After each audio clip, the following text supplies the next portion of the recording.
அஸ்ஸலாமு அலைக்கும் வரஹ்மத்துல்லாஹி வபரகாத்துஹு. கண்ணியத்துக்குரியவர்களே, அல்லாஹுடைய தூதர் ஸல்லல்லாஹு அலைஹி வஸல்லம் மக்காவிலிருந்து மதீனாவிற்கு வந்த பொழுது யூதர்கள் முஹர்ரம் மாதத்துடைய 10வது நாள் நோன்பு வைத்திருந்தார்கள். அல்லாஹுடைய தூதர் ஸல்லல்லாஹு அலைஹி வஸல்லம் யூதர்கள் முஹர்ரம் மாதத்துடைய 10வது நாள் நோன்பு வைப்பதன் காரணம் என்ன என்று கேட்டார்கள். அதற்கு யூதர்கள் பதில் சொன்னார்கள், இந்த நாளில்தான் நபி மூசா அலைஹிஸ்ஸலாம் அல்லாஹ்வின் உதவியால் அவர்களும் அவர்களுடைய சமூகமும் ஃபிரௌனிடமிருந்து காப்பாற்றப்பட்டு ஃபிரௌன் கடலில் மூழ்கடிக்கப்பட்ட நாள்.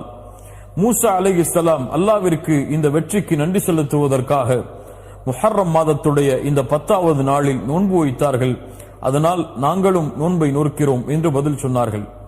அல்லாஹுடைய தூதர் ஸல்லல்லாஹு அலைஹி வஸல்லம் சொன்னார்கள், உங்களை விட நபி மூசாவிற்கு உரிமையானவர்கள், தகுதியானவர்கள் நாங்கள்தான் என்று தங்களுடைய சஹாபாக்களுக்கு முஹர்ரம் மாதத்துடைய